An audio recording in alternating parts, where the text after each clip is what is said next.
জয় ঠাকুর, জয় মা, জয় স্বামীজি, জয় ভগিনী নিবেদিতা।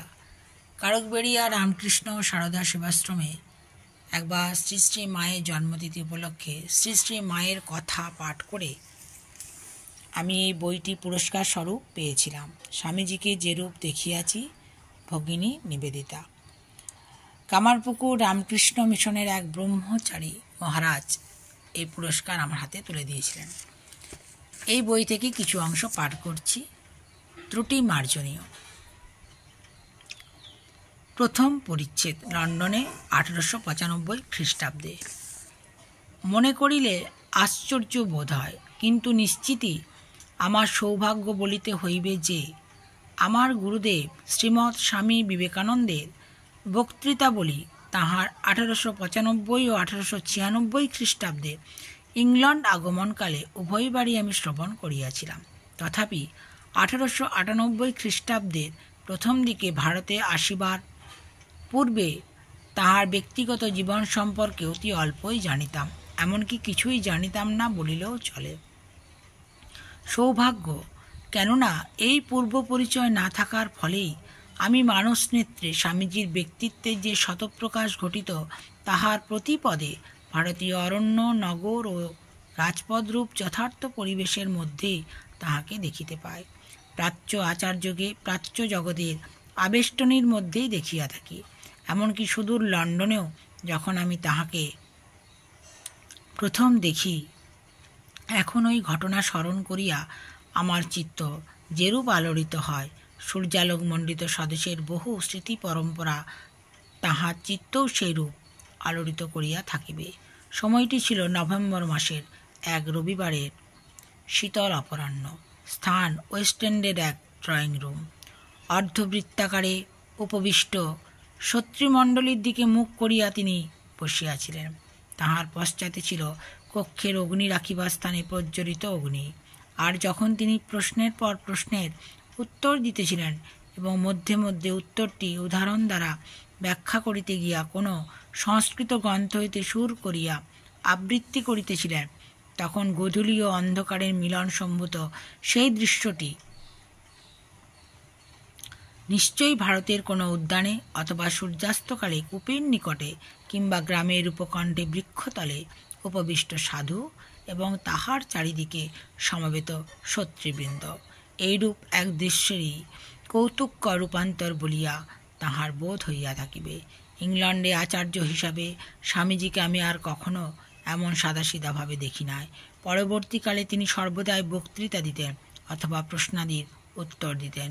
প্রশ্নগুলি সমাগত বহু সংখ্যক সত্রীবৃন্দের মধ্যে কেহ কেহ নিয়ম মাফিক উত্থাপন করিতেন।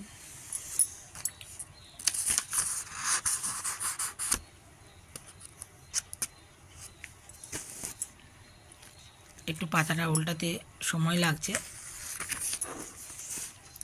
ক্ষমা করবেন। কেবল এই প্রথমবারেই আমরা মাত্র 15-16 জন অভ্যাগত ছিলাম।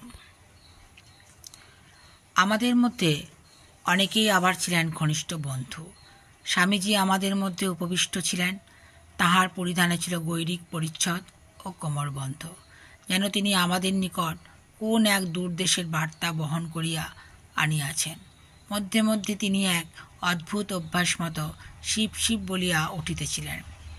তাহার প্রশান্ত আননে বিরাজ করিতেছিল কোমল ও মহত্ত্বব্যঞ্জক ভাবের সংমিশ্রণ, যাহা সাধারণত ধ্যানপরায়ণ ব্যক্তিগণের মুখমণ্ডলে দেখা যায়। সম্ভবত ওই ভাবই রাফেল তাহার দিব্য শিশুর ললাটে অঙ্কিত করিয়া দেখাইয়া গিয়াছেন। সে অপরাহ্নের পর আজ 10 বৎসর কাটিয়া গিয়াছে এবং সেদিনকার কথাবার্তার একটু আদ্রু মাত্র এখন মনে পড়িতেছে। কিন্তু সেই বিস্ময়কর প্রাচ্য সুর সংযোগে যে সকল সংস্কৃত শ্লোক তিনি আবৃত্তি করিয়া শুনাইয়াছিলেন, তাহা কখনো ভুলিবার নহে। ওই সুরের ঝঙ্কার আমাদের গির্জায় প্রচলিত গ্রেগরি প্রবর্তিত সুরের কথা এত মনে করাইয়া দেয়, অথচ উহা হইতে কত ভিন্ন।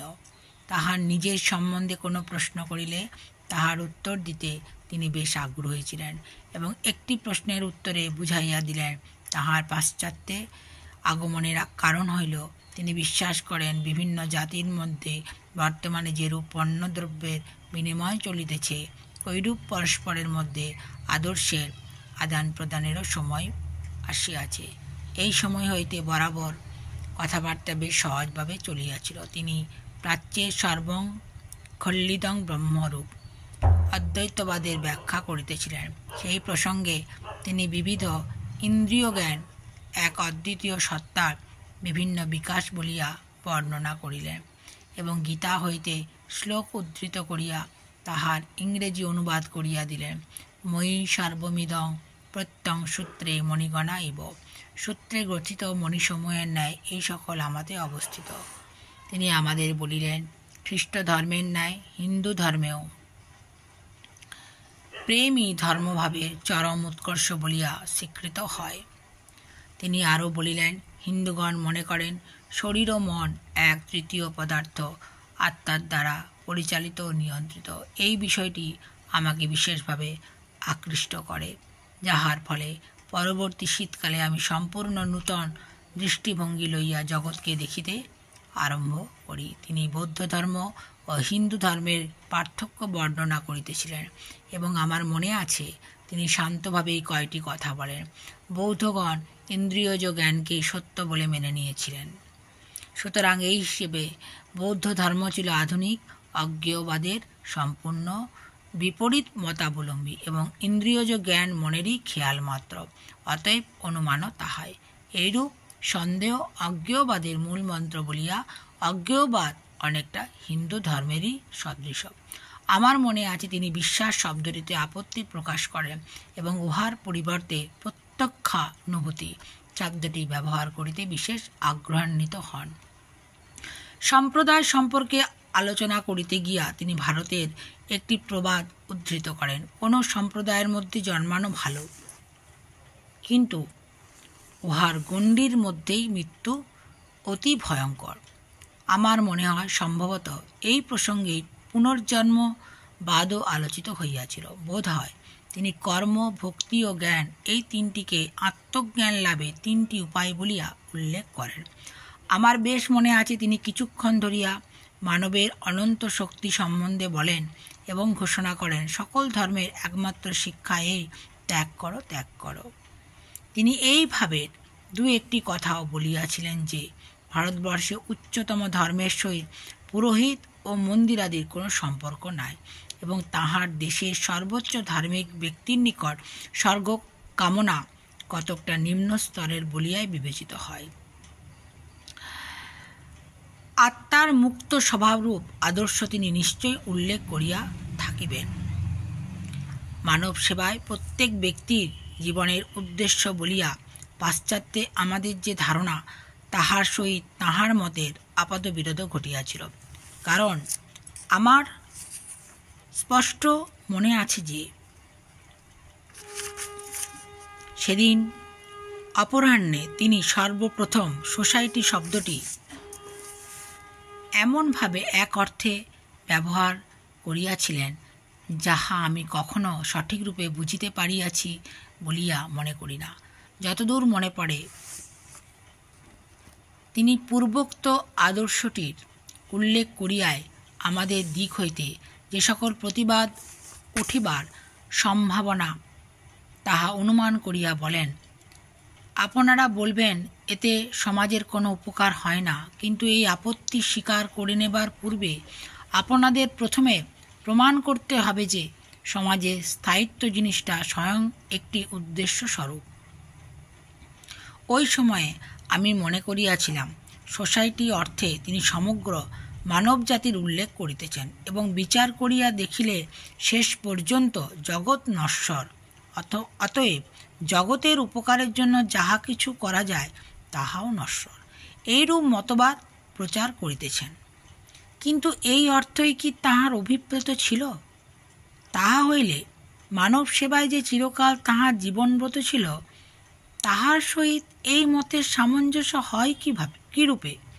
অথবা তিনি শুধু একটি ভাবমাত্র বর্ণনা করিতেছিলেন এবং নিজে সরিয়া দাঁড়াইয়া ওই ভাবটিকে যতদূর সম্ভব সমর্থন করিতেছিলেন, অথবা তাহার সোসাইটি শব্দটি সেই অদ্ভুত প্রাচ্যদেশীয় সমাজ শব্দের একটি ভুল অনুবাদ মাত্র। প্রাচ্যের সমাজ বলিলে তাহার সহিত ইশতন্ত্র শাসনের কিছু কিছু বোঝায় এবং অন্য নানা ভাবের সঙ্গে আমাদের দেশে চার্চ বা যাজক সম্প্রদায়ের শাসন সম্বন্ধে যে ধারণা আছে তাহাও ইহার অন্তর্ভুক্ত।